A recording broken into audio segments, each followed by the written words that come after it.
Welcome to another synth hour, and with your wonderful host, myself. And today we have another special guest. This is Mr. Tim Grogan, and Tim has been on GeoSynth a few times, and you may have seen him on a number of episodes, including a really sweet jam that he did with I can't remember the other gentleman's name. Can you remind me, Tim? It's Jay Hosking. Jay Hoskin, another really talented guy. Um, but as you can see, Tim's a drummer, and he's got some synths there, and he's out of were you in Tennessee? Is that where you're at? Yeah, I'm just outside of Nashville. Nashville, that's I mean, right. but yeah, Nashville, Tennessee. So we're yeah. going to talk to Tim since this is his first time on the show. Uh, we're going to go on a deep dive, as deep as he's ready to, into his illustrious past and hijinks. And hopefully we'll uncover something embarrassing and funny that we can use later to give him a hard time. You know, that's how we roll. So with, Mining for embarrassment yeah, moments. with that horribly awkward introduction, Mr. Tim Grogan, how are you doing? I'm doing well. Thanks, Aaron. And really, thanks so much for inviting me on the show. I love this show. I've been watching it with Chris Cynthient on it and with Marshall Arnold on here. And I saw you had Gethsemane music on here, and I started to watch that with Paul.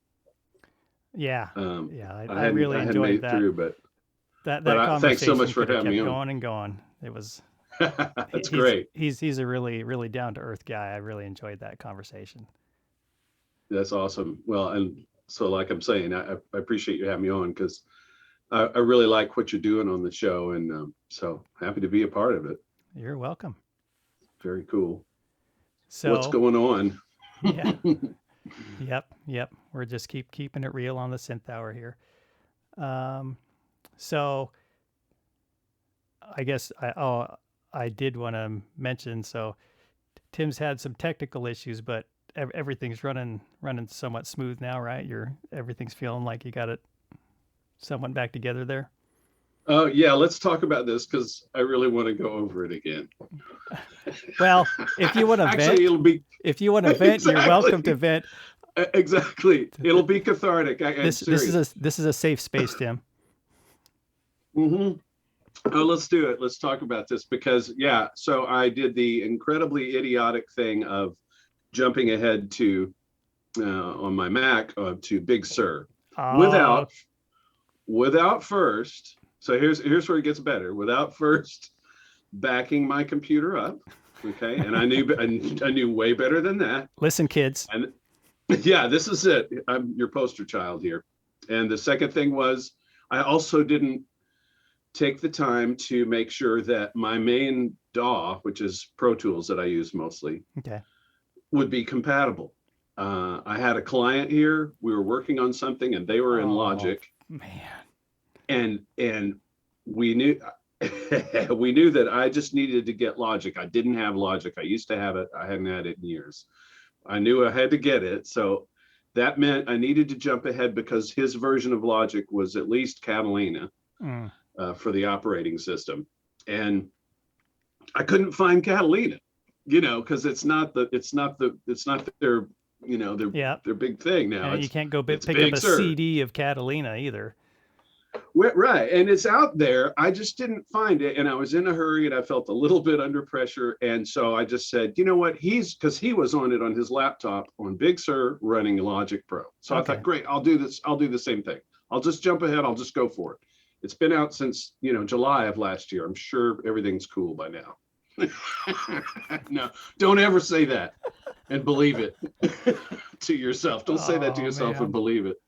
So yeah, I went forward and then nothing worked. Like Pro Tools is not ready for it. It's not compatible. And several other things just not working. So the only way for me to salvage my situation was to save everything off to a drive manually, not just use the time machine on a Mm-hmm. Mac backup. Couldn't do that. I had to manually drag things to a to an external.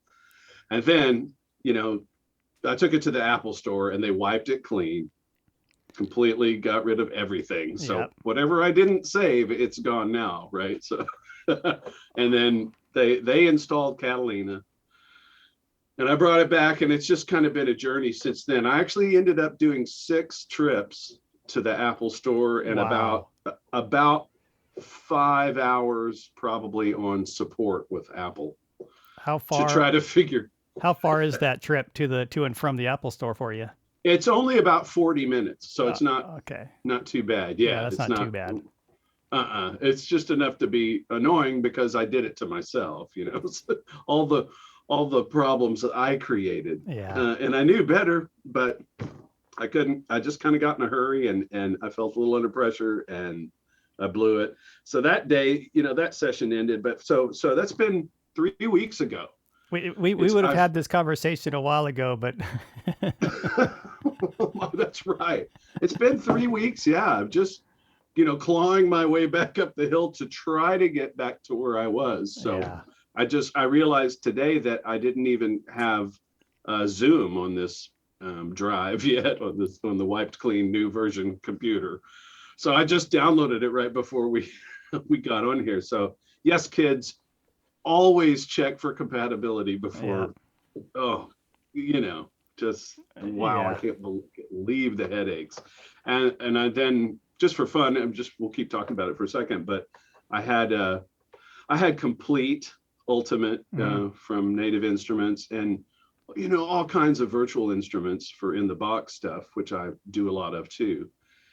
And I had to re-download each thing individually and like find the licenses. Where are your licenses? Oh, the Waves plugins was Oh, that was fun to go back yeah. and That's the dirty word. it was awful. So anyway, yeah, don't ever do that. I know I'll never do that again. Ever. 3 weeks of like no Oh, man. productivity. Oh, so anyway, it's good. I'm almost back there.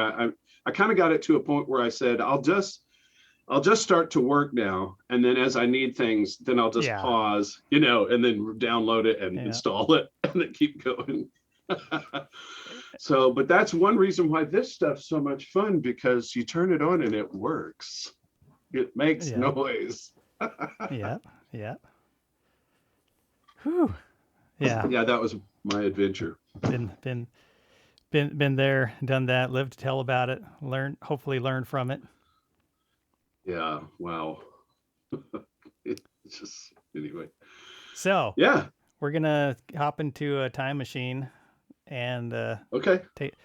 take us back to the first time you decided that listening to music wasn't doing it for you and you wanted to make some noise of your own and go into as much detail or leave as much out as you want. Sure. It's kind of your You know, earliest musical memory. wow. Yeah. I don't know. I think I went to my parents were both singers and both musicians. So there was music around the house, and they sent me to this kindergarten that was kind of centered around kids' music. Oh, And wow. so it was really cool. So Was the this in teacher the would come Tennessee in. area?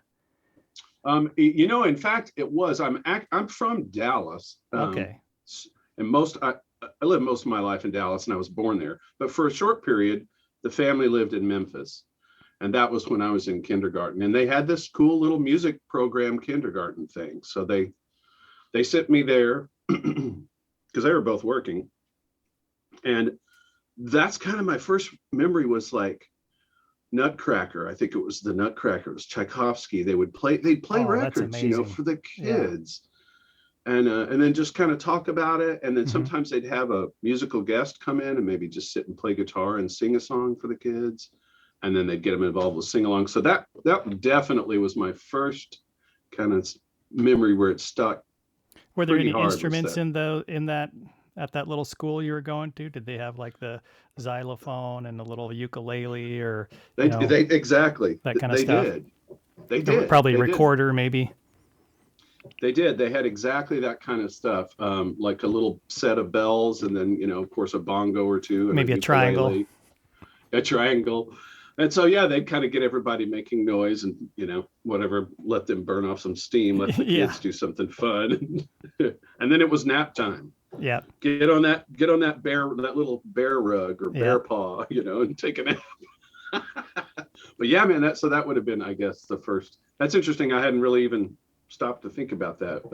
So your question made me have to go back. But yeah, I would say, yeah, that was it. And it stuck with me. And it was one of those things that when I heard it later, a few years later, whatever, I heard the Nutcracker again or something.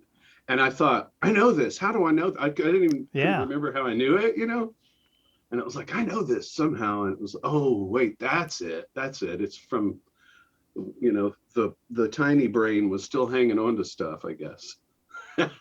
So that's kind of where it got started. And, music's just always set me on fire. There's just something about it, man, it just takes you places and it makes you feel things. It's like nothing else. And as soon as I started feeling that, I just was like, I want to be in this stream. I want to jump in this stream and see where we go. And so I started banging on stuff, and that ended up. So that was your first inclination, was to bang on stuff, it was, to be a part of music.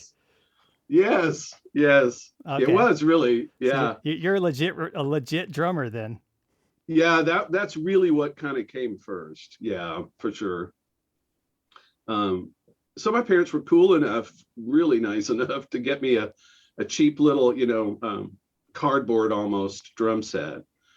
And by drum set, it was like this is a long time ago. This is in the 60s. So yeah, it was just like whatever Sears had or something. Yeah. But it was enough, to kind of get going on it. And so that I kind of started doing that. And then they had a piano in the house and I saw that thing, and Mom could play. So she'd kind of show me a couple things and then walk away. And so I could sit there and kind of goof around. And so I really started, after the drums, not too long, started goofing on piano and just, picking stuff out.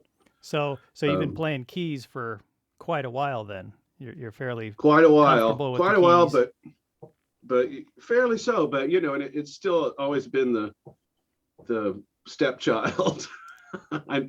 The drums thing for me, it came first. It was always kind of the most passionate thing for me, and then I pursued it the hardest, and I made a living with it. So that's the keys thing were always just on the side. It was like, cool, I can play some piano. That's fun. And I'd write and do whatever and make my own little recordings. But I never went and gigged like that or anything. It was always drums. So when you were playing the drums as a younger kid, were you like listening to records and try to play along with the records? Or did you have certain musicians you liked and you try to emulate their drum styles? I mean, how does the stylistic progression work for a drummer?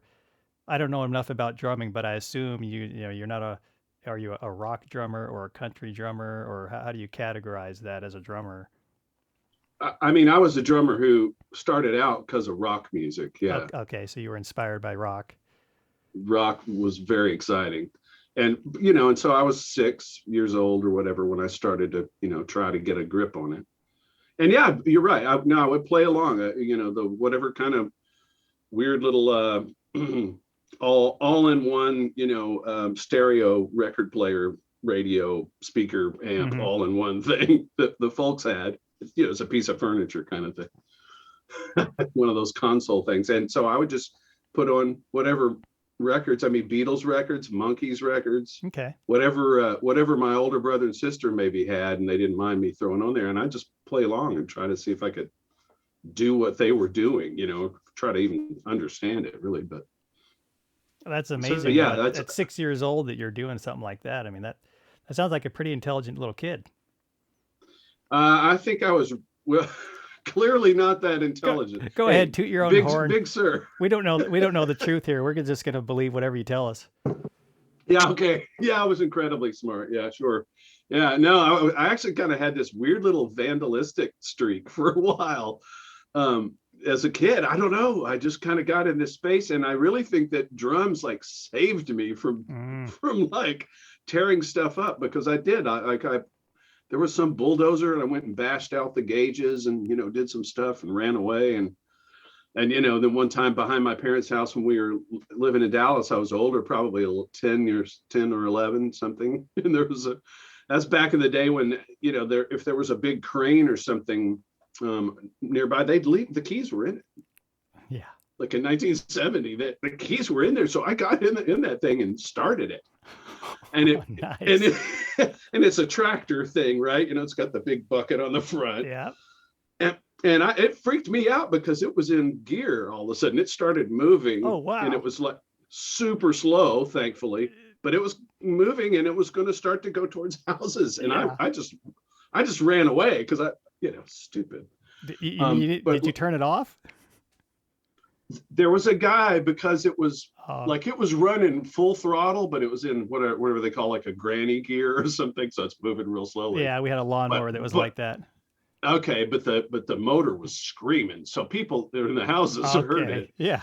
And some dude ran out, some older guy ran out and went, okay, I got this. And it was easy for him to get in because it wasn't moving very fast. And he shut it off. But it was like escapades like that. I'm so thankful I had drums, because just beating on something and having to Oh, yeah. focus my brain, I think that just really helped me stop that behavioral.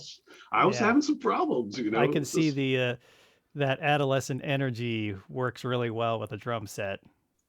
right. It does. Totally 'Cause does. I Yeah. was the same. I was the one of the terrors in the neighborhood for a lot of years. See, and you're so mild mannered now. It's like you're I got nothing over like it. that. Right, right. Well, I mean, I guess it's me too. Basically, it's like, and it helps. But I think, do you think music, for you also kind of helped to center you? Yeah, I mean, I didn't start the music until like my mid 20s, serious to seriously spend time with it, but it's basically my therapy. It's like it Yeah, might cost more than a therapist, but I enjoy it more too. yeah, yeah. Way more. Yeah, Yeah, yeah. yeah. Therapy is just not that much fun. Let's see. If it's working right, no, it's not going to be fun. Right. Well, that's true too. Right. Yeah, man. So whatever. Yeah. So did you have any friends, or did you try to do any garage band type stuff at that young age? I kind of just played to records for the longest time. Okay. Yeah, my brother, my older brother, he's 6 years older than me, and he was like playing bass, and he was playing in garage bands. So he Okay. was doing that thing. And like the kind of music that was out when he was doing that was like the kind of rock bands with horns. So like Chicago, or Blood, Sweat and Tears, Mm-hmm. or Tower of Power, I think at some point. All that stuff. He was playing that stuff, and he was garage banding it, but I never did that. I don't know. I never found other kids that I Mm. wanted to play with, or maybe I just wasn't comfortable enough. I don't know. So I just like would play to records like for hours. I don't know how my parents put up with that, but they did, thank God, because I would just sit there and spin record after record, and that's really when I started to like hear things that had synths in it, Okay. and that also was like, what is that? What's Yeah, making can you that think of sound? like some early records or specific songs that stand out to you as far as the synth sounds that caught your ears? I'm assuming these would be like ARPs and Moogs at this Yeah, yeah, yeah, time yeah. period. Because exactly, since yes, that time period would be like 1970 forward or something like that. So yeah, it would be Moogs and ARPs and whatever. And well, I mean, even on Here Comes the Sun or whatever, that has a little synth part in there, which is really cool. But mostly it was kind of when they were more front and center. So, more like Yeah. an Emerson, Lake and Palmer, or, Yes. So I was kind of listening to that sort of prog rock thing. Okay. Well, when it was in its infancy, like that. And it was just, I don't know, so exciting because those sounds were so different. They kind of Yeah. sounded organic in a way, it was a believable thing. It sounded, and you could make them sound like an instrument, right? But I liked it when they didn't, and they would just make Okay. it this other kind of thing, and it's very cool. So that's when I started to kind of go, man, one of these days I'll get a synthesizer maybe, because I was still noodling on the piano, but mostly playing drums. And then I guess that was my 14th birthday. My parents, I said, man, there's this great music store and they'll rent a Mini Moog Model D. Whoa. and I had written this kind of longer piece of music with a friend, and so I was like, hey, could we, for my birthday, could That's we awesome. and for the next and for the next two Christmases or Yeah, whatever, yeah. can we rent me one and let Go me into record holiday this? debt so they could You rent know you how this that thing. works. Yeah. You sell your soul for all the Like, I'll holidays rake the coming up. leaves for the next 5 years and do the dishes Right, every other Tuesday. right. You're signing these contracts Yeah. now. And yeah, so but that was a blast because they said yes, and so I got to get a mini Moog and and just kind of goof with that and record this piece of music, which had it had drums, bass, and piano, and and then Moog layered stuff, but no vocals. It was all just an instrumental thing. Hmm. But that was like my first chance to actually get my hands on for like a full weekend just to Yeah. have that thing. Wow. It was incredible, and I really had no idea what I was doing. That's what I was going to ask. I mean, you've never stood in front of a panel that had, what is there, 40, 60 knobs on that thing? Yeah, whatever. And no, I had no idea. You could kind of obviously, you could figure out what the filter's kind of doing, and but I would just sit there and turn knobs until it sounded cool, Hmm. and then oh, that's right, I had a little facsimile of it, so it was just a little picture of the knobs, and you could Like just like a patch pictures or something. yeah, yeah, yeah, Okay. yeah, yeah, yeah. So you could just sort of make your marks on Like it where the knobs were. So, but that was when, and after that, I really seriously had the bug. I mean, Oh, obviously, after having that'll do it. a D in the house when you're 14, and I was just like, I don't know what that is, but God, I can't wait to get one. Yeah. Wow. Someday, I will someday. But really, I started, like after that, I was starting to gig at 17 because the legal age at that time was 18. Mm-hmm. So I squeaked under the line and played in clubs for 2 or 3 months before I actually turned of legal age. So this was, were you just a drummer that people hired? Was that a session drummer? I'm not sure what the right word is, but you weren't in a band Sure. specifically. You just said, okay, we got this gig coming into town. Know any drummers that can fill in? And they'd call you up. Is that kind of what you did?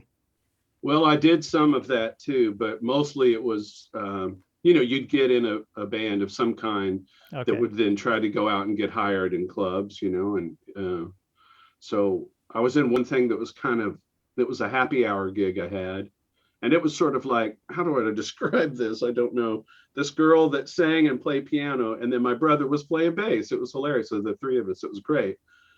Big fun. And I did that gig it went on for like 5 years, and it was 5 days a week. So that's like a day job playing drums. I mean, it was crazy. Like I couldn't believe that there was that much work back then. And then because we would play like 5:30 to 8:30, and then because it was a kind of a ritzy place, so Okay. we were wearing suits and kind of Wow. playing this swanky pop, I guess. I don't know what to call it, but anyway, something like that, sort of swanky pop music. And then we get out of the take off the suits and then go play a night gig. Oh, okay. Go do a 9 to 1 somewhere. Wow. So I was playing like 8 hours a day. Yeah.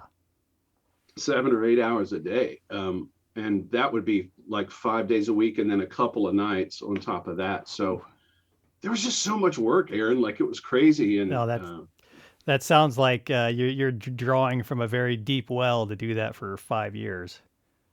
well, I certainly learned a lot. Yeah. And I smoked a lot of secondhand cigarettes Yeah. or whatever. Yeah. You're just in it all the time. Yeah, yeah. Oh, yeah, that's true though. Totally. Yeah. And then I guess it was sort of, I guess I was 25 when I bought a Korg DW 8000. So that was kind of my first. And was that uh, you'll have to tell me more about that one. Is that a polyphonic analog, one of those that's divide exactly right. down things? I can't remember what they called it. Uh, yeah, great question. I don't know that I could tell you technically how its synthesis was, but it was definitely a polyphonic analog device. And it had some onboard effects, if I remember right. I loved Wow. that synth. That was a great sounding rig, and I see people still like them. You know, Hmm. they've kind of stood the test of time, I think. But then the DX7 became very popular, and I sold that analog, the DW8000 or whatever. I sold that so I could get like the Okay. FM thing, you know. Everybody did it, so don't feel bad. I know, it's true. Yeah, This is like me as the well. cliche that everybody was involved in. Yes, yes. The good gear that you would eventually go back to, you sold. Well, so were you gigging with the DW8000, or was that No, a hobby on the side? that was just for my writing, and Okay. I was singing and you know, actually writing songs by that point. And so that was just for me, kind of just as a hobby, and just a way to express myself, and Yeah. you know, keep playing keys, because I always had, and it just gave me a focus for that. So you know, I was kind of writing. By that point, it was in the 80s, so there was a lot of, you know, cool synth music out Yeah, there, it started to come on really strong. real strong. So I would try to write stuff like Phil Collins would, or you know, something like that, where it was kind of synth driven and drum machine driven, but still real drums. And Yeah, so how does a guy like you feel about drum machines, and when did you encounter a drum machine? that's definitely a Phil Collins thing for me. Okay. The I heard "In the Air Tonight" on the radio and thought, wow, that is so cool, because the way he used it Mm-hmm. wasn't in place of drums, but like more like percussion that he could then lay real drums over the Yeah. top of Yeah. in about 2.5 minutes or whatever. That, you know, that song goes on and on before it's the big epic fill. Mm-hmm. Uh, so I've loved, as soon as I heard that, I was like, I don't know what that box is, man, but I want to get one of those and bring it home and kind of do some stuff like that where I get to play with it. Okay. Um, Yeah. so I went out and bought an 808. That was probably 80, 81. Yeah, ish. And yeah, I bought an 808. It was $999. Whew. And that thing was so much fun. Like, I just loved it. But you know, it's no MIDI or no way to sync it to anything. So it had to be the Yeah. clock, and you would just Yeah. play to it. Yeah. Okay. You just play to it. Here's a funny little side story about that machine, is because I was doing some commercial recording, and Mm. like, you know, for commercials or jingles and stuff. I play drums on stuff. And once I got that 808, a couple of people would call me up just to bring Mm. it and Yep. like let it be the focus, You're the because guy they obviously it knew that was had the pretty 808. right. Exactly. Yeah. Which didn't hurt. You know, it was like, oh, great. I can go work a little bit with this thing Yeah. too. Yeah. But I had to play along to a pre-existing track that was cut to a click, but there was no Mm. way to sync the 808, but they wanted 808 with You it. just gotta. Okay. Well, it was like, okay, but also, you know, it's gonna drift. Like Yeah. No it matter will how. drift. Yeah. It's Yeah. I like a mean, pre-existing track that a drummer had played. yeah, that was on, you know, cut to a metronome or whatever, cut to a click. Yeah. There's man. But I mean, you know, even if you started two identical drum machines at the exact same Oh yeah. moment, they're going to drift. Unless So, they're next to each other, then there's that weird physics property that oh, causes them to align. I, yeah, I've seen that. that's Yeah, a with the physics joke, of course. yeah, I know, I love that. I love that reference. I know exactly what you're talking about. But yeah, there was like a coarse and a fine tempo knob on it, so I just had to like Oh, get it okay. as close as I could, hit it, and then I would just sit there and like, Yeah. you know, fine tune the fine tempo. So if I heard it flam, that it was starting to flam just Yeah. behind, then I would speed it up just slightly, you know. And I just drove it through it's like a Wow. 60-second spot, you know, Okay. Yeah. not that long, but long enough for it to get off for sure. Yeah. So that was just a funny little side story, because you know, I literally just had to drive it manually with that tempo knob to make it stay in sync. That is But yeah, that is awesome. what a great sounding thing, And there's another one. Oh, so there you go. The 808, I moved to Los Angeles, because I had been living in Dallas and doing all this work, and it was great, but I wanted to go to the next level, I wanted to challenge myself more. So I moved to Los Angeles. And then at that point in time, Alesis was coming out with, there were some digital drum machines with actual drum samples, not just like, a synthesized drum sounding thingy.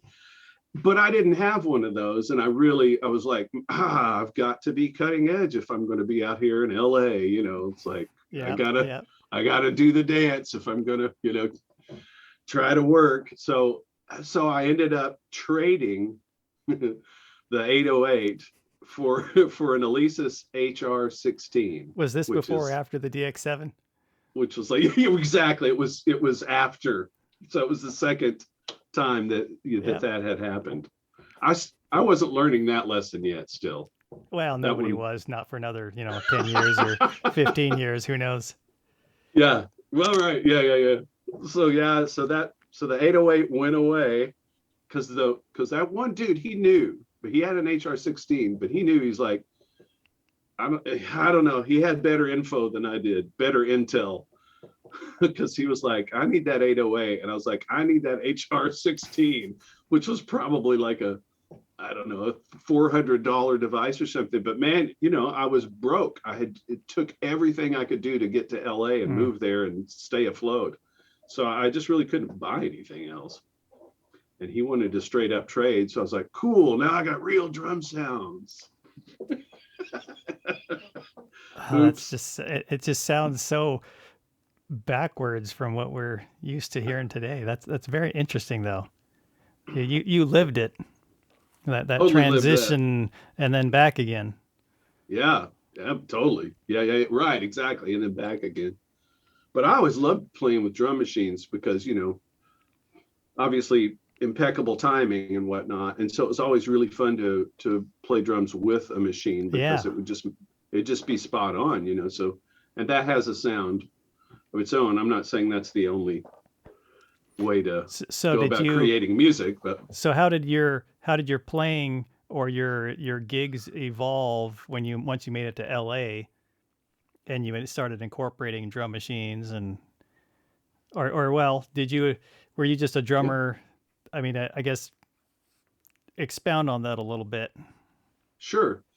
1988. So, in 89 is, I think, probably when I made that trade for the 808 for the HR16. So that was, all of that technology was just hitting. So the M1 was like just out, Korg M1, and all the more digital and more sampling oriented stuff was out. So I basically was trying to tool up to do that. I was playing any kind of gig I could do out there. And I was working cartage. So this little cartage company I worked for, which was called Unreliable Cartage. But they would haul around musicians' gear to all to all the studios. And these were the guy, the big guys, the dudes that were making it and doing it out there and playing film dates, so they were on the sound stages. They were at Warner Brothers and, they're Fox and, there are all these places. And I wanted to get into those places, but, I'm like, I don't know how to do it. So a friend of mine said, hey, if you work cartage, you'll be a grunt, you'll be setting everybody's stuff up, but you'll be in and out of these places and you'll meet people and you'll see how things are done. Because that's what I wanted to do, is be like a bad session guy, and which I was capable of getting there, but I definitely needed some help and insight as to especially how LA worked. So I was running stuff around, setting up people's rigs, big synth rigs, big drum racks, So you're staring at this really amazing gear all day while you're doing this. Yes. Wanting, and getting to set it up, but not really, it's not mine, but you just learn that way. So that was cool. But that was kind of the era of that. Like even guitar players had, 5-foot racks, full of amp heads and effects and whatever. It was all rack mounted stuff. and MIDI. So I learned how to actually like make MIDI rigs. I was building some synth rigs for people then, and I just taught myself how to do it, how to solder cables, how to, making my own little 5-pin DIN cables and everything. So everything was like perfect in the back. If you flipped it around, it's like all the wiring was custom just to go just exactly where it needed to go. That sounds like a So dream. that's tight rig, it looked great. I cable tie everything just for reference. Yeah, there you go. It's like, it's got to be clean. I if I look at it, it can't bother me. I like, if I don't notice it, it's perfect. Right. Well, you must have some kind of issue though then with the Euro rack, just the front of it. I've got three length selections, and I can handle that for some reason. I don't know. That's a psychoanalysis for another day.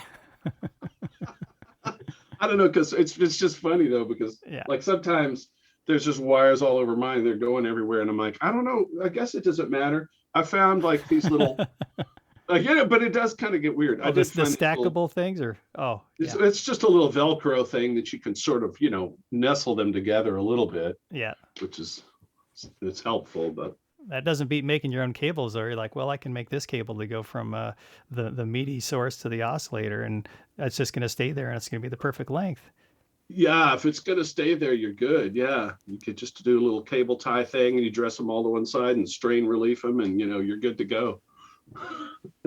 But I never really used that technology very much, other than just to build those MIDI rigs, and then because I was getting those gigs through the cartage thing. But I eventually started meeting people because of the cartage thing, and just a couple of friends. I did have a couple of friends out there, and so here it came, and I had been playing like pop and rock and jazz in Dallas, mostly that. I was did some orchestral stuff back then too. I was a percussionist in the Richardson Symphony Orchestra for a while, and the SMU, like their little civic symphony, which had some students and some members of the community that weren't good enough to be in the Dallas Symphony, but they were good enough to still have an orchestra. So I played in that one too, because I was still a drum set player, but it was cool to do orchestral stuff. But that I was going to a spot. Where did I go? I was talking about. You're doing the cartage stuff. Yeah, and then just getting gigs out there in LA, and of all things, with those styles as my background, what was really starting to hit out there was country. Country was having this big second wave that in the early 90s. Yeah, I remember. Oh my gosh. So there were all these gigs that were country gigs, but I had never played country music. That surprises me, because I thought you're talking about Nashville and Dallas. I would have assumed that country is what you would have been playing back then, but I didn't realize it wasn't that big, even in the southern states back then. Well, I think it was, but it wasn't big for me. I never cared anything about country music. I wanted to play jazz, and wanted to play technical music, and I was a big, and still am, but a big Zappa head, and yeah, I wanted to do cool, interesting, complex music, hard stuff. And so that was not going to be country music, but there was so much work happening in LA, and somehow I fell into this clique and started just playing country gigs, like a lot, and then even more. And then, then I got an audition with a national band, and I got the gig. And so then my first tour, and it was country music. So in LA, and I thought I was going to be playing like pop music. And I auditioned for like an industrial pop band out there. That's the kind of thing I was thinking would be happening. Yeah, that would be amazing. And it was cool. I mean, I got that gig. It just didn't go anywhere. But the country thing was just kept coming back, and it would put a couple of dollars in my wallet. And I'm like, I got to do this. So yeah, I auditioned for this band called the Desert Rose Band, country band. But do you remember a band from the '60s called the Byrds? Band. The name's not unique enough that I would have remembered it from some other band with a similar name. Yeah, they had a bunch of hits. But anyway, one of the guys from that was in the Desert Rose Band. It was kind of his baby. Okay. So boom, then for the next 3 years I was out on the road with those guys, and then when we were in Like between touring gigs, national tour? Okay. national and international, yeah, Oh, wow. yeah, we went all over the place. Um, it was a big band, and it was like that guy Chris. His name is Chris Hillman that was running it. I mean, he's rock and roll royalty. I mean, he's in the Rock and Roll Hall of Fame Okay. because of the Birds, but this was kind of a country rock thing. It wasn't straight up like shit kicking country. Sorry, beep. It's not that style. It was a little more esoteric and kind of more rock oriented, but still country influence, steel guitar in there still and everything. Do you remember So what might have been some of the biggest venues you guys played? I think the single Some biggest, that like gave you goosebumps and you're like, we're going to play there? Did you yeah, ever get any gigs that big? yeah, absolutely. I mean, the biggest one that I'm just immediately comes to mind was in Japan. We played this town called Kumamoto, and they had a country festival there.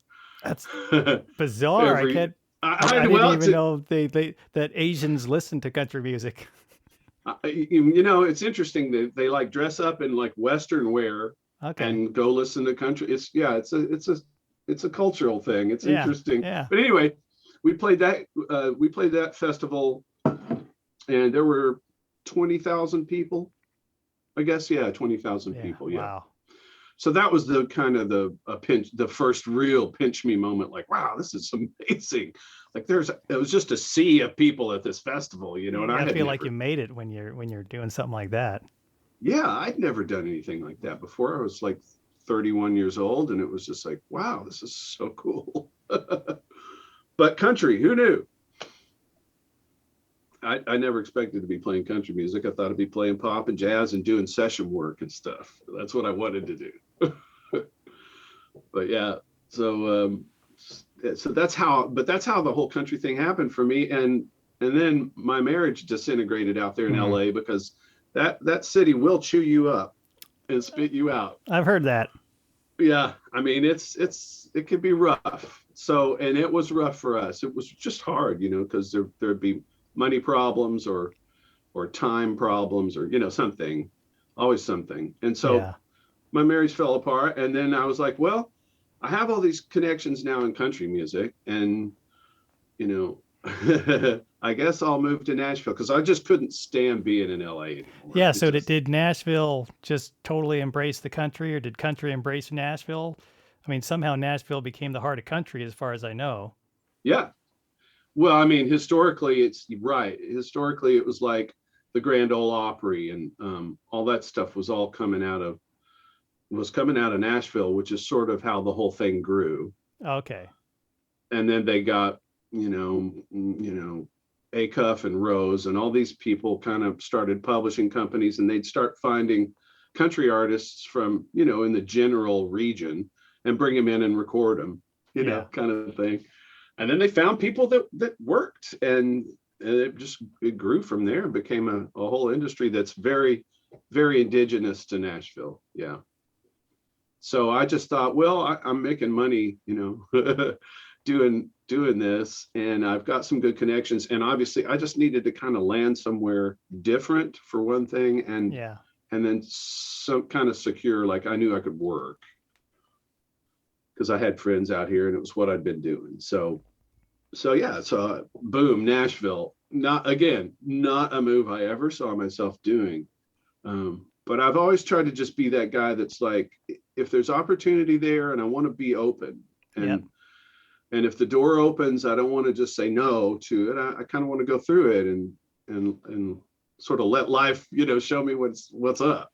Yeah. I wish I had learned that, 30 years ago. Well, I mean, it's just weird because like It's a sometimes I good look back and attribute.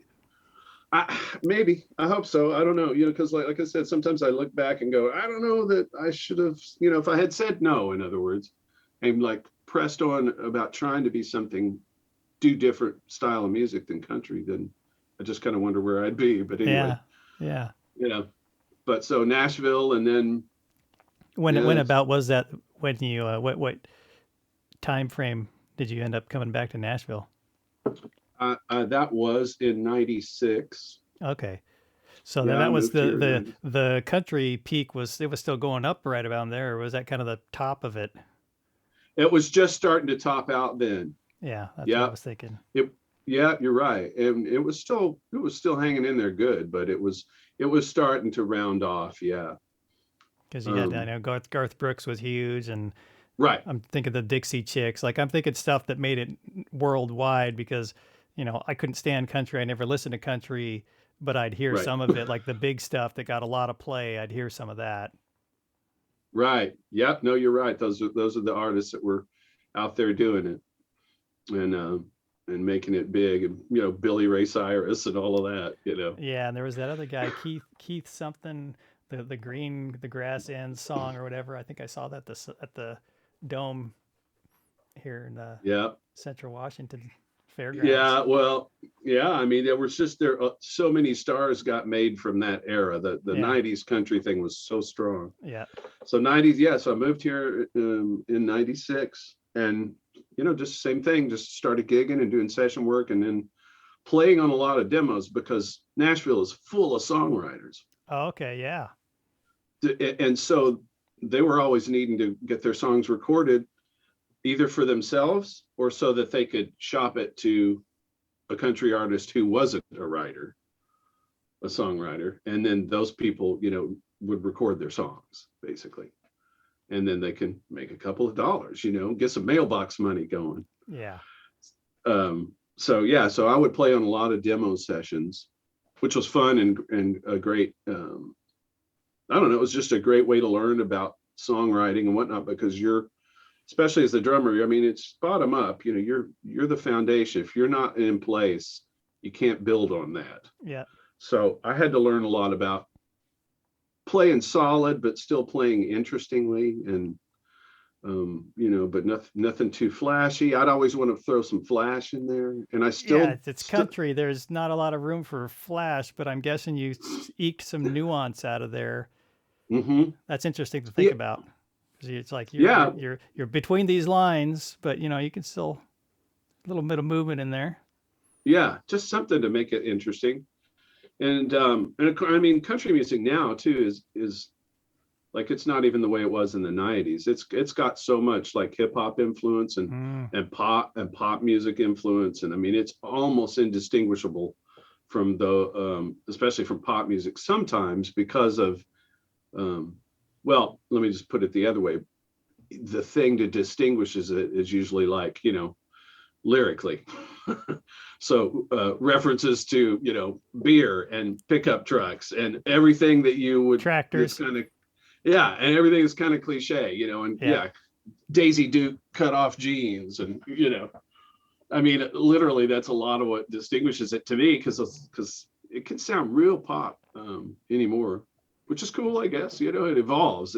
So there is a little room now to play differently, and Mm, like I'm building loops a lot, with Machine. I'll take Machine on sessions and sit there and build a little beatbox kind of loop thing, and then add drums to it, which I'm good at because I started doing it early on thanks to with Phil that, Collins yeah, with and that that 808. story Yeah. with that 808, man. So I learned Yeah. how to play with a machine like that and still make it feel good, but yeah. And so what's '96 by 2000 I was I was renting a room from a buddy, and we decided to make a home studio. Mm, So we did, and it went pretty good. Like we were getting some clients and doing some pretty fun projects and doing some things of our own in there when it wasn't busy. And then a couple of years later, his mom passed away. So there was kind of a windfall of money that he came across. So he decided he wanted to buy a commercial space in Nashville proper because we were living just outside of it then too. But so, I mean, we converted this old house and added to it and made this really giant, it was big. I'm trying to remember 5,000 square feet, yeah. commercial studio, with a big tracking room that had like at one end, like it was a 24-foot ceiling. And Wow. then we designed it where it would slope down to the other end, and I think that was like more like just a 9 or 10 foot ceiling. So it was this real big slope, kind of made like a big horn, and the drums in there, man, sounded so unbelievable. Oh yeah. Because it was a big space, bigger than a 2-car garage, way bigger, twice that size basically. So those drums in there would just be like bah, boom, wow. So they recorded great. And that was like my next venture was, trying to be a studio runner or whatever, owner and manager and player. And I engineered and I, helped design that studio, and I pulled wire. Yeah. I've soldered patch bays, and I mean, like, mic boxes, and, it's everything I could do basically. I didn't do any like, drywall or that kind of thing, but any of the system integration stuff, I knew how to do that. So what were you using to record at that point? Was that digital, or did you still have some tape involved, or? That's a great question. So that little home studio we were using ADATs. And that's what we were going to move into the new place. But the new place was just like so nice and so big and so legitimate looking, and was that it was like, no, we're going to have to upgrade. So we got this thing made by Otari called Radar.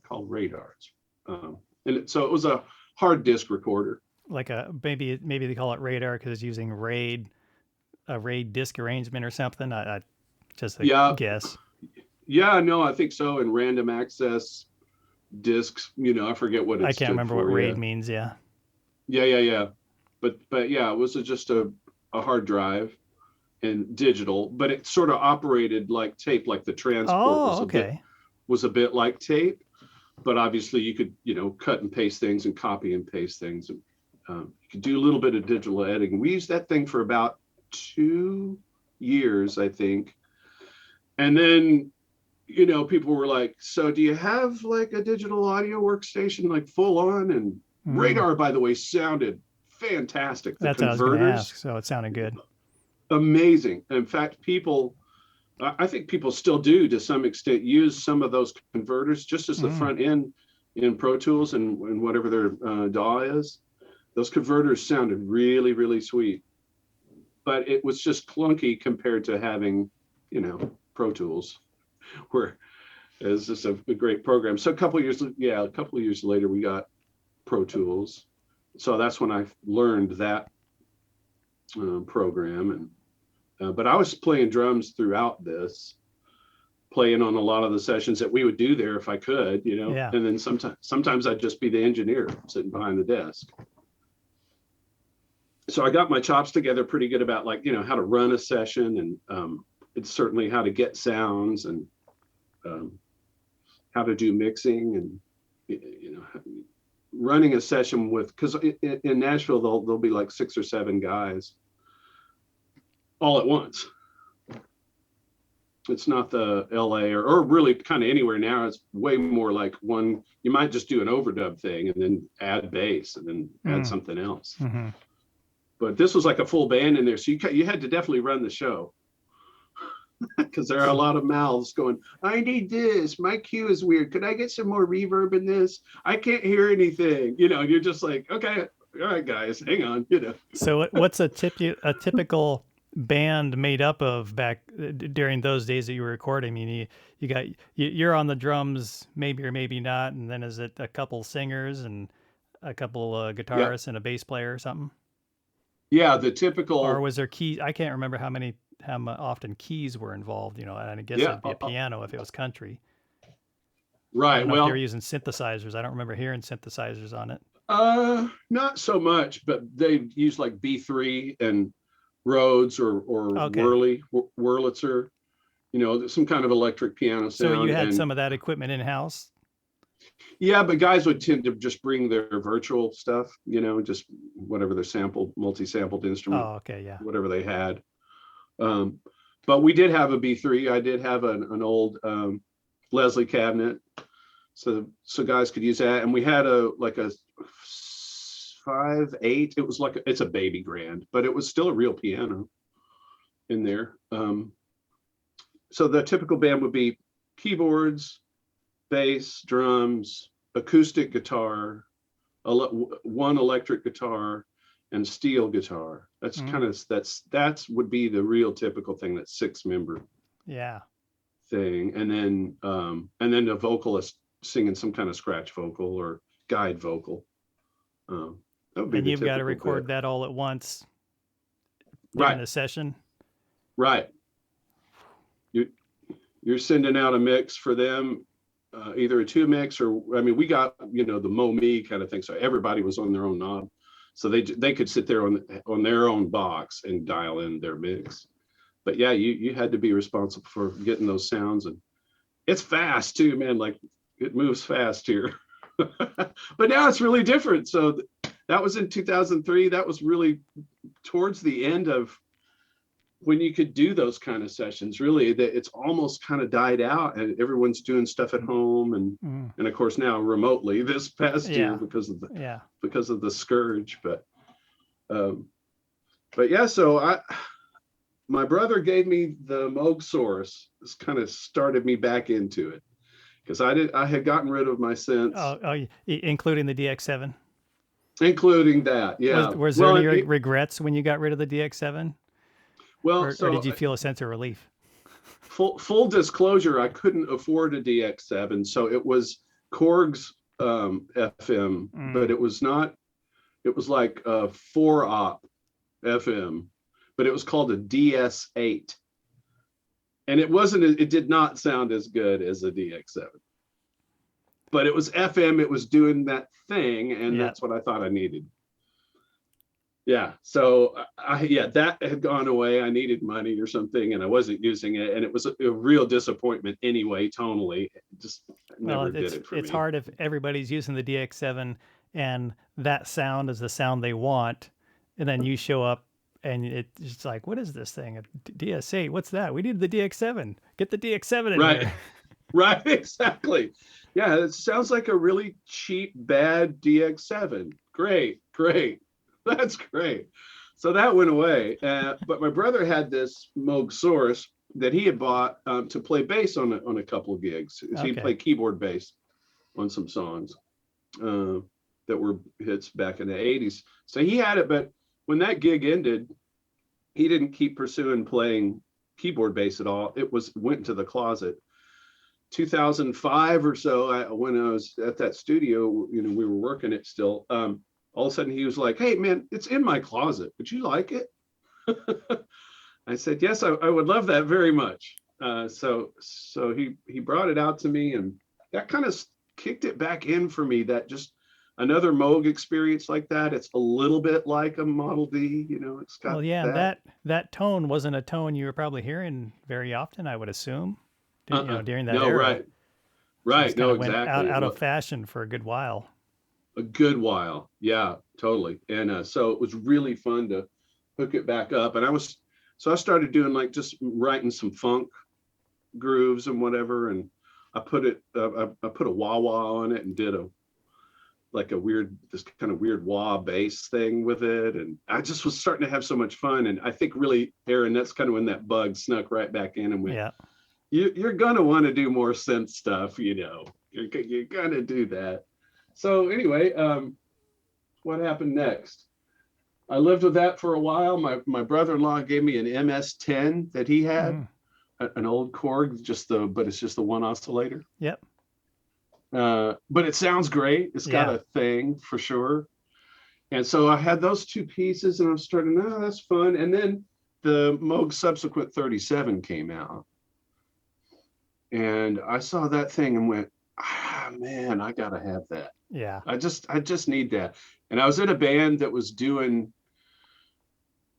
I don't know what we do. It's I've been doing it since about 2016, and it's just very much its own thing. It's kind of ethereal, it's kind of dark, but it has grooves, and the vocalist is a guy that's kind of husky, and he's really got a distinctive style. So this band is being a ton of fun to write in, and I just thought, I'm going to get a synth, and we're going to like take it to Synth Town all the way. because it started with just the two of us. So I had to make a lot of noise. I needed to play bass parts, and I needed to, pretty much decorate out a track and Were you produce it out. multi-tracking this, or were you doing some kind of sequencing? It was mostly sequenced stuff. Yeah. In Pro Tools, I was mostly sequencing and mostly in the box, really, at that point. I had gotten Complete Ultimate, Yeah. and that's just got so many great options in it. Yeah. But then the Moog came up, and I was like, it was $1,700 or something, I think. I can't remember how much I paid for that. That sounds about right. So thereabouts, anyway. And as soon as I got it home, it was just, I don't know, man. It's such a great instrument. That instrument is really good, and it's got the sound, and it's got the knob per function, and oh whoa, you can actually like save presets on it. But it's got it's just, I love that instrument so much. It could be my Desert Island mono synth. It's just killer to me. I love it. So you liked the tone on that more or less, or the same than, because not all the Moogs sound the same. There's kind of their vintage tone, and then there's their more modern tone. And I understood the Sub 37 is sounding a little bit more modern, say, especially compared to like your what is that, a Matriarch you got behind you there? Yeah. To me, that sounds vintage, whereas the 37 sounds much more refined. Yes, you're absolutely right. Yeah, it's the modern take on a kind of like a Model D again. It's sort of a mini vibe, but not retro sounding like that. But you were still digging it, obviously. You really loved it, because loved it. I just loved it, and the features of it and the sound, just blew me away. So that did it. I started, doing more recording with that, and still using whatever Omnisphere at that point, and a lot of virtual instrument stuff. But just having that real analog beast was just such a pleasure. And then something else happened. I think I got the DFAM and the Mother 32. And then that was like, okay, these are fun and quirky. Now, which one of these were you using in a studio versus I assume that, are you at home right now? Is this your living space and your personal space? Yeah. Because it sounded like this. And did you use the source in any recording sessions in a studio? No, not really. Or was this all after because you were at the studio with your brother, recording bands, doing all that, and then your brother, or with your friend, I mean, at the studio. My friend, yeah. Your brother gave you the source, but that was more for private use. Totally for my own geek out. Okay. Yeah, so I could play old Herbie Hancock grooves and stuff. That was always what I wanted to do, was kind of play that jazz fusion stuff, and especially with the synth era and the Chick Corea stuff and all of that. I just loved it. So yeah, that's just been here that I got the 37 and then the DFAM and the Mother 32, and it just started. It was so much fun to start to figure out how to work them together. Mm-hmm. And then I realized, oh yeah, we have all these cool patch points on the the semi-modular stuff. So then I got a grandmother and started wiring stuff together, because I really didn't know how to do that at all. Okay. At all. Yeah. That was a new thing to me. I understood the concept of CV, but I hadn't familiarized myself with using it at all. But the grandmother with those other two little semi-mods, and I'm just a Moog guy, I guess. There was just so much fun to connect them. And what is this going to do? What is this doing? Why is it doing? And oh, I love what it's doing. Yeah. so then, the grandmother and I should have gotten they had a subsequent 37 CV, and it actually has some more CV. This does have it's only got pitch and gate, basically. Oh, okay. So you could do notes on it, but you can't get into the mod section or anything. Yeah. And I think with the CV, I think they might have been assignable or something. Anyway, I didn't get that. I cheaped out. I knew when I was doing it, I was just like, I don't know, I should always get the best model I can afford. And it was only like a couple $100 more, I think. Okay. I don't know, but I didn't. And then now I kind of regret it because like all of a sudden there's CV everywhere in my studio, and I just love it. It's like it's it's the funnest part of it. After the grandmother, I got that matriarch, and oh my god, that thing is amazing. OB6, Mm-hmm. zero CV on it. So it sometimes gets either played live or or if I do a DAW kind of thing, obviously it could be midied up. But I just love like the Eurorec thing and just trying to make stuff happen Yeah. with it. Yeah, Um, it's tempting once your brain starts to get wrapped around the modular world. It's like, well, why can't I do that with this synthesizer or that one? yeah, It's like, oh, it doesn't have yeah, CV. Well, I don't know. Maybe I'll find one that does have CV. It's I don't know, but it's hard to think of any polyphonic synthesizers that have a lot of CV control, other than something like a matriarch. That's fairly unique. yeah, right. Just at least it has the four voice ability, and then a lot of it's like 90 patch points on it or something. It's a lot. So you know, that's kind of where I got all that stuff, and then I saw. I want to say who it was that I heard first doing some sort of synth jam, but I Mm, honestly I don't remember. yeah. But I just kind of stumbled across it on YouTube when I was looking for to learn more about the gear that I had, Oh, okay. because you know there's tons of good tutorials and demos and out there on YouTube. So, and I just saw somebody doing something live completely, you know, just on its own, self-contained. I thought, I want to try that. I want to see what I do because I know what I do otherwise, and I know what I do in the box, and Mm-hmm. but I don't. What would I do, and how will I do this? You know, like what do you do? Um, but I obviously, you know, I had amassed some decent gear, so it was fun to start doing those. And now I think I don't know, I started doing them about March last year, so it's been a year. I guess I have about full songs. Maybe I have about 24 of them up. That's pretty I darn was good. trying to. I mean, it's good for me. It's hard. It takes me forever. I don't know about you, Aaron, but like it takes me forever to get happy. Well, yeah. So, and that's one of the things that I've noticed, and I kind of enjoy about doing, like you're saying, more the jam style, which I still don't consider myself doing jams, but when I sit down and say, okay, this is going to be like a hardware only thing, it just puts me in a different space than when I say, okay, I'm making an album and I'm going to multi-track the heck out of this thing and I'm going to loop it over and over for about, 2 months until it's absolutely perfect. That's Yeah, one side of my creative endeavors. But the other side, it's a little more, we're just going to let this flow and just see how it feels. And then when it feels good enough, we're going to put a pin in it and move on to the next one. So I like that it puts me in a different space, and I have the feeling from talking to you that that's why you like it so much. It's like, it's just a different, you're like you're putting on a different set of coveralls when you're doing your live thing than when you're, in the production mode or in the gigging mode. absolutely. Yeah, you're right. And that is what it's what's so refreshing about it. I think it just keeping it hardware as much as possible. It's just it makes you have to go about it differently and think differently. And I feel like when you're in the box, the options are so plentiful Yeah, that sometimes, well, where do you start? You know, because it could be anything.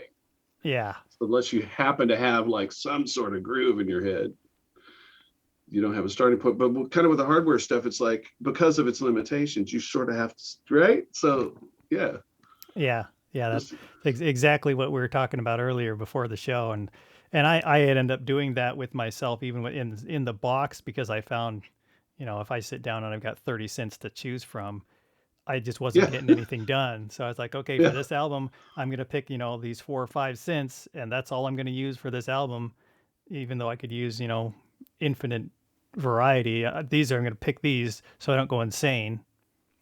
And I right. was more It's productive that brilliant. way. And it's like that all gets amplified when you limit yourself to the hardware. Man, that's brilliant of you to just recognize that it's the limitations that are making it work better. So how do you sequence and record your hardware setup? I'm recording everything into Pro Tools. Um, I have So you're multi-tracking using some sort of yeah, interface that's got a lot of inputs, sorry, or a yes. mixer. Yeah, I have two Scarlett Okay. Focusrite Yeah. audio interfaces. One's that's an eight input, and that one's that's also 8. Yeah. So I can have like 16 inputs going in. And so definitely multi-track them, because come mix time is just so much more control. Yeah. It'd be fun to just to bang it out and decide on a two I mix. don't have the It'd be guts fun. to do a stereo master recording session and call it Yeah. good. Yeah. It's That's too too much intimidating fun. for me. Yeah, it's hard, especially when you got kick drums or anything like that going on. You're Yeah. going to want to massage those a little bit. So, it's like, yeah, it's great when it's slamming when you're doing it, but then later when you're like, well, I probably need to dial that down a little bit. Yeah, yeah, yeah. I think that would be a fun thing to do, just sort of like from time to time, if it wasn't too complex of a piece of music. So you could kind of just live with what, let it eat, so to speak, and be Yeah. okay with it. But yeah, I like to multi-track it. So that goes into Pro Tools. Everybody's into that. And And then I've is the got, sequencing coming from Pro Tools? Are you recording no, sequences into there and running it, or what are you doing for no, sequencing? I'm using all the onboard sequencers. Mm. So I'm writing stuff that I can start and stop, live, So is that right on the mostly? boot. I don't know how fancy the sequences are and all the gear you've got there. I thought I know most of that has arpeggiators, Yeah. but can you go beyond that? Do they record? Yeah, I don't even know what can they do beyond arpeggiation. Yeah. Matriarch's pretty good. I think Oh, okay. uh, well, it's got, let's see, how many is it? I think it's 12. 1, 2, 3 by 1, 2, 3, 4. Yeah. So 12 different little sequences that you can write, and you can switch between them live. Oh, wow. Okay. So you could really build a whole song Yeah, just yeah. kind You of could on build that. build out a whole track. I assume there's no song mode on that one. It's not an Electron box or something, but you just say, Right. okay, I'm going to shift to here. So does that mean maybe one of those synths kind of ends up leading the song and the others kind of come in and out, whichever synth has the most flexible sequencing, or do you just do whatever you feel like starting with and build it up? There probably is a working method maybe that I tend to do more than others, but I'm trying not to do that, honestly, because the more I switch it up, the more I learn about Mm, these instruments, which I need to do still, I think, because yeah. they're so deep and you can do so much. I need to just dig harder. So I try to change it up and not make one thing always the bass part, or, not one thing being the lead guy or the sequenced part. So I'm trying to do a mix of some of the pre-recorded sequences that I'm triggering on and off, and then playing some stuff live over top of it. Because especially with the OBX, I feel like it just kind of, well, for one thing, it would only sync because of MIDI. And what I'm using, if I don't use the Pro Tools for the master clock, if I don't do that, I have Make Noise Tempi. Mm, So it's got 6 individual outs with different tempos, and you can modulate them and divide and multiply and all that. So that works great for sitting in that kind of getting everybody on the same page. yeah. Yeah. Yeah. It's a master clock. Just some kind of master clock. And then I can slave that to Pro Tools if I want. But really, I only have Pro Tools so I can record it and then, do a little sweet mix on it later. Yeah. Yeah. Hit a little compression on there and maybe, I don't know, some Valhalla or reverb or something. But yeah, I usually just kind of build it up with just trying to use the internal sequencers and arpeggiators. I'm trying to just keep messing around with it, because I'm learning and getting better at it. And the more I approach it differently every time, I think the more interesting it is. And it's made my jams, I think, very they don't all feel like they're kind of the same thing. Yeah, I was just going to mention I've enjoyed your work and the variety, and I from what you're describing, I kind of get that impression from your output, and that it's like you're on this musical journey and you're discovering the equipment and what it can do, and you're just kind of letting that discovery process influence the art, and it's a nice place to be, and I mean we're all kind of there to some extent, but it's clear to Yeah, me you're in this. It's a very fertile stage as far as you and the equipment and the interaction. yeah, trying to, that is intentional, right? It's just like what you're saying with just deciding I'm going to use these three devices or whatever. And for me, it's intentional to say I just want to approach it differently every time, until, and if maybe, I guess it will eventually like coalesce like everything does, right? The more you do it, it kind of gets smaller and smaller and smaller, and all of a sudden you're like doing the same thing. But I was consciously trying to avoid doing that. I don't know. I guess it wouldn't be bad if I ended up with some one kind of style. I guess it'd be okay. But I'm Yeah, it's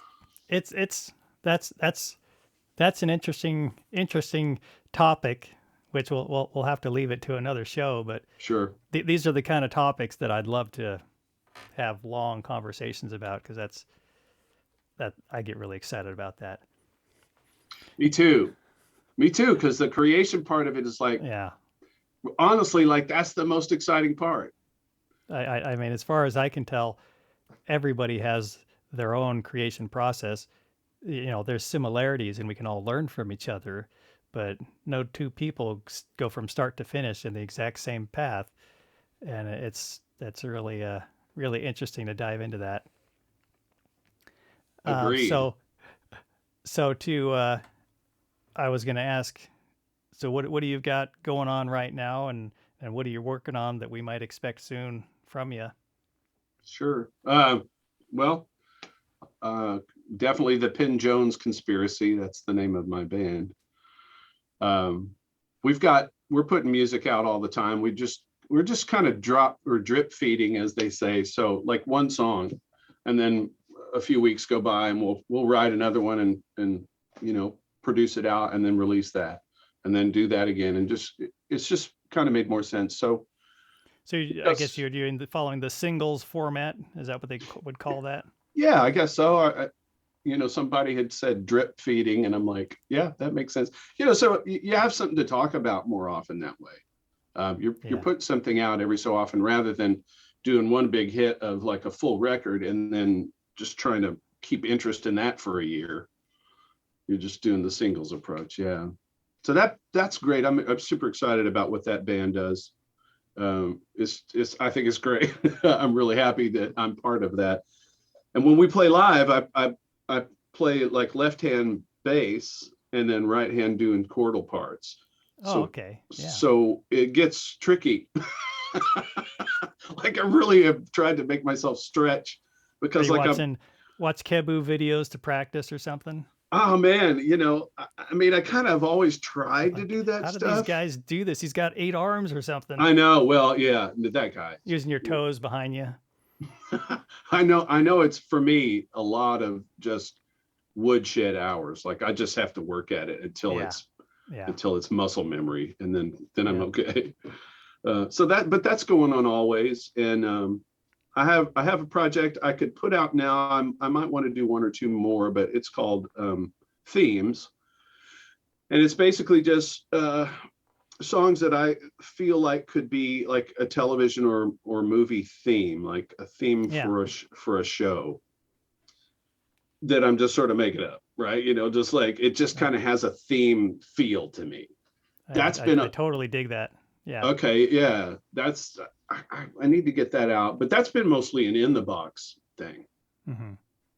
Um, and then I feel like well, I'd love to take this stuff out and try to play live what I've been doing on YouTube. That's frightening. I don't even know. I mean, For a it'd have number to of be, reasons. yeah. Well, I don't even know if anybody want to hear it. I mean, I think that there's a few people that would get it, but I mean, fortunately, Nashville is eclectic enough that I could do that. I mean, I've gone out and heard other electronic musicians out there, and it's, it's very niche or whatever, but hey, they're out there doing it. And I just thought that would be fun. I need to maybe challenge myself to try to do that live, but of course, not right now. Maybe soon. Maybe soon on that. But yeah, I want to obviously just keep feeding that YouTube channel and try to get better at that.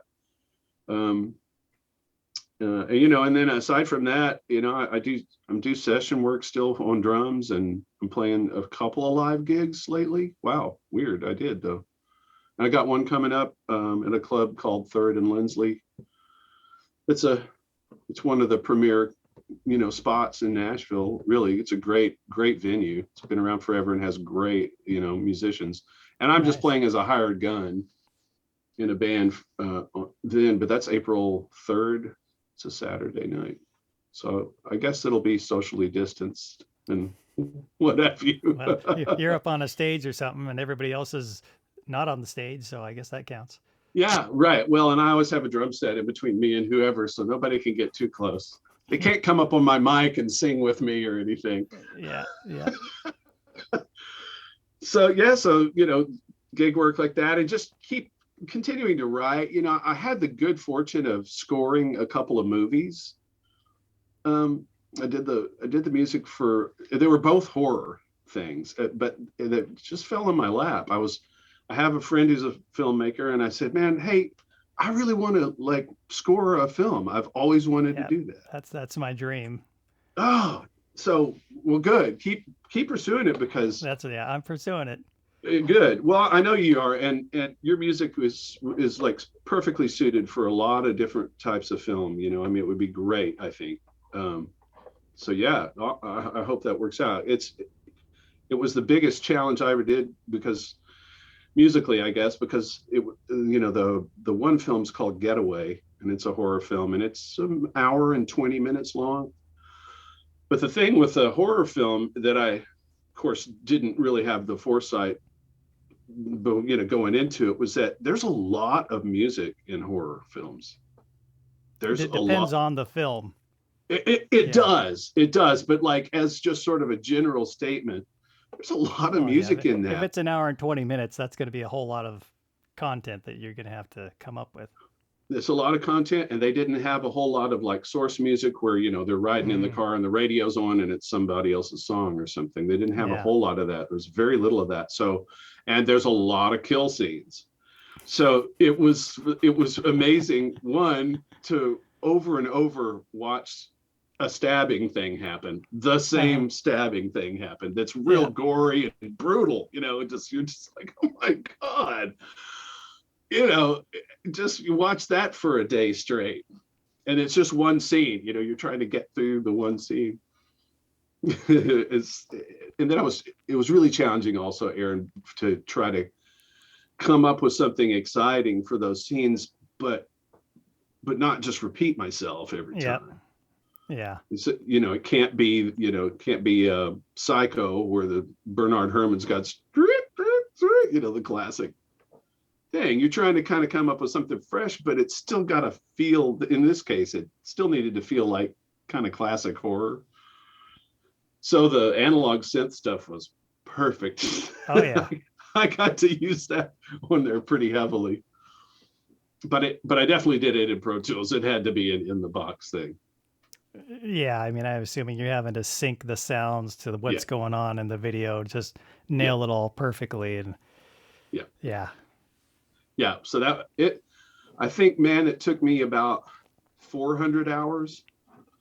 I didn't actually count every, but I could kind of add it up by day and roughly how long I worked. So it was about 400 hours. Now that's me, because I'd never done it before. I think someone could have done it faster. Yeah. But the learning curve was very steep. But dude, it was so much fun. Yeah.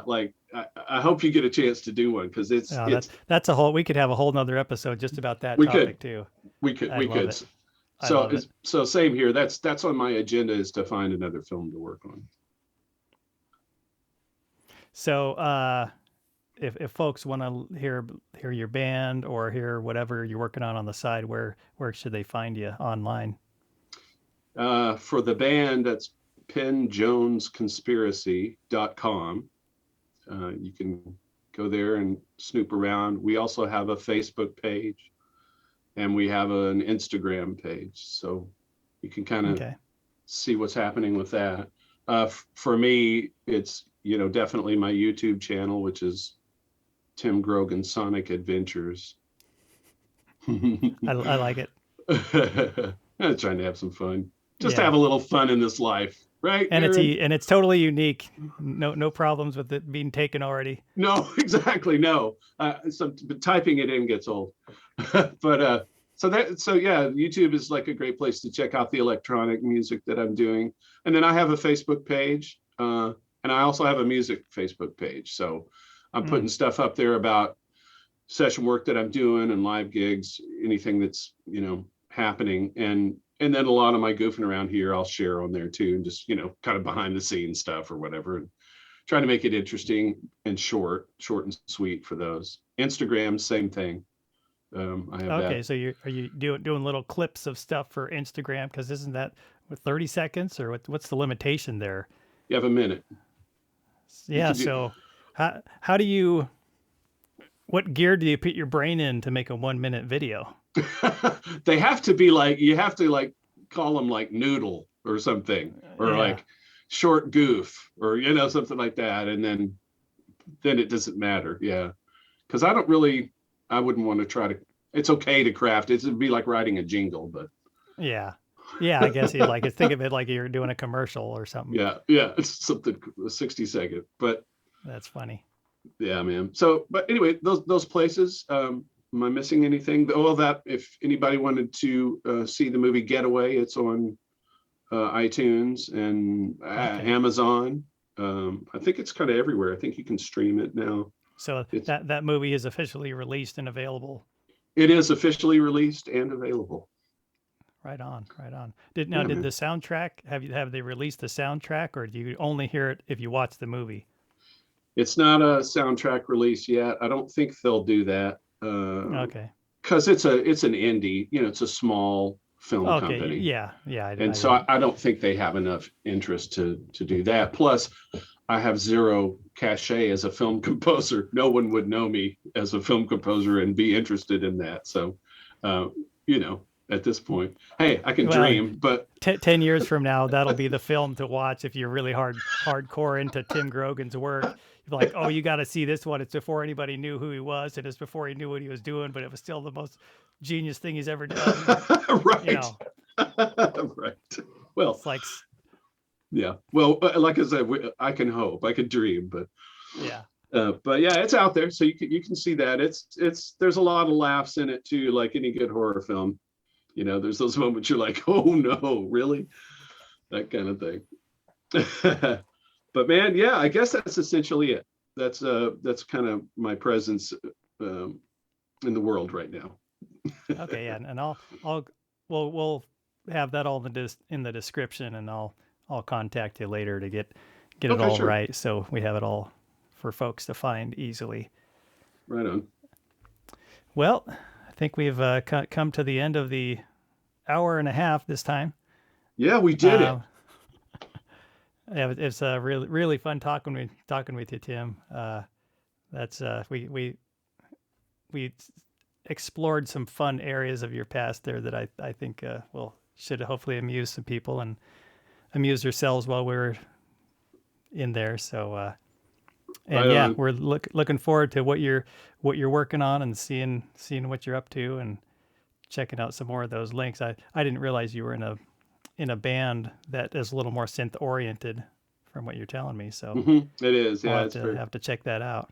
sure. Sure, that'd be great, man. Yeah, check it out and see what you think. And seriously, Aaron, like I really enjoyed it too. This was great. I'm so glad you invited me, and I'm so glad it worked out. Yeah. And Yeah.